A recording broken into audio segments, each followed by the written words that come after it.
Today we are unboxing. This is going to be a great video. What's going on YouTube? Today we are unboxing a Godox QT series QT600 Studio Flash.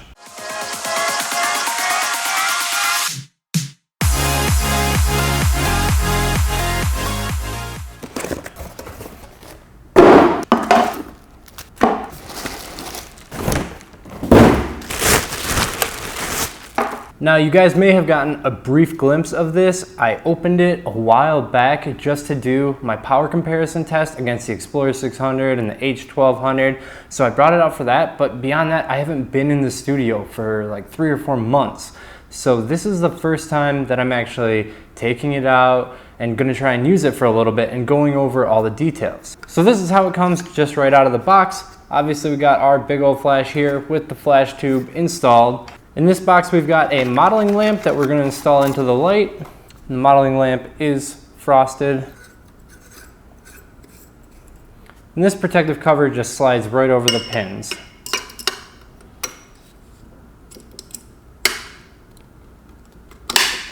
And then it clamps on, and it's on there nice and tight. As you can see, I am holding it from the actual cover. It does come with a sync cable. We don't need that because this has the X series radio triggers built right in, so it's going to work with all the other Godox equipment. And that's why I have this, because it has the X series built right in. It makes it really easy for me to transition from on location to into the studio. This is going to work with the 8200, the 8600, the 8360, the TT685s, the V860s. All of their flashes, this has the same radio connectivity, so I can just pop on an X1, use some of my on-location lights in the studio, and use this as my primary studio strobe. Next up, of course, we got a power cable. Now, this does not have a built-in battery like the Explorer 8200, 8360. That is why it's a studio strobe, but it does provide some benefits over those other lights, and it has a lot better performance that you might want in a studio. Now, one thing you'll notice right off the bat is that this does not have the same stand attachment as the Godox 8600. On the Godox 8600, I think they went with the plastic one to reduce the weight a little bit, but this one feels a lot more sturdy, a lot stronger, and most notably, it doesn't clank into those little interval positions like the Godox 8600 does. And I think that's a huge improvement. It's about 6.5 pounds, which is quite hefty, but since it's a studio strobe, that's really not too much of an issue. This has all the functionality that you'd be used to with the X1 series. It's a 600 watt second light, and when I tested it against the 8600, it was actually like 0.1 stop more,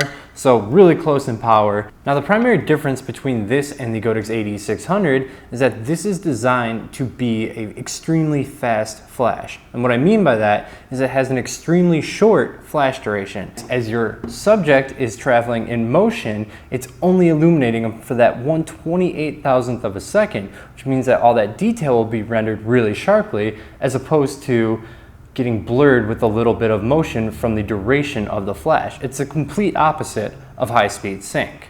But this also has high-speed sync, so that you can go the complete opposite direction and get that long flash duration that decreases the power a little bit, but it will allow you to sync beyond your camera's flash sync speed. They've also kind of gone the route of ProPhoto by adding a stable color mode. So instead of prioritizing the flash duration, it prioritizes the color temperature staying the same as you switch powers and between shots. That's much improved, because that's one thing that the Godox 8600 performed worse than the ProPhoto B1 on. Right now we're up at the main menu, and you can see that the T1 flash duration is at 1/19,000th of a second, and that's because we're using the 120 volt version of this. There's also a 220 volt and more powerful supply that can go here, and that's what's going to get you the 1/28,000th of a second. But 1/19,000th of a second T.1 flash duration is still extremely fast. Now you can see that it's in speed mode right here, but if you want to switch that, it is the first custom function. The top left button lets you toggle on or off wireless function. If you hold it, you access the custom function menu. There's 4 custom function menus, and the first one is for speed. So you can turn the speed mode on or off. We'll hit that button again, and now speed mode is off. And now you can see at 1/128th, our T1 flash duration has dropped all the way down to 3766. And that's because it's now in the stable color mode, so its color will be much more accurate.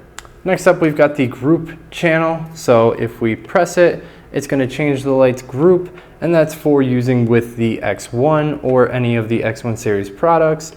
So it's got a total of like 16 groups, and that's because this works not only with the Godox X1, it works with their legacy products as well. So there's a lot of different groups. So you can touch it and then cycle using the knob, which is quite a bit faster. And if we hold that, we'll also be able to cycle the channel from any of the 32 channels to choose from. We'll keep it on 3 because that's what I use all my products on. Mode is going to cycle it between multi, which is stroboscopic, standard, manual, and high-speed sync. You can see the high-speed sync indicator and as well as the T1 flash duration disappearing. And that's because the flash duration is null since you're actually trying to extend the amount of the duration. S1, S2 is how you want it to behave with a pre-flash if you're using a slave, but we're going to keep that off. Buzz just turns the beeper on or off. You can hold the slave and buzz button and that will reset all the settings to factory defaults. This is the modeling lamp control. If you press it, it's going to turn it on, and if you touch it again, you'll have control over the power. Now this has a 150 watt incandescent modeling lamp as opposed to the LED lamps that you'll find on like the 8600. So this is actually much more useful. Again, it's built for a studio light, so that's why it has that modeling lamp. And if you want to turn it off, you just hold it and that'll shut it down. Of course, test button, on, off, and then a sync port if you want to put in something like PC sync or trigger with a different type of radio unit. Also have a slave unit right on the top.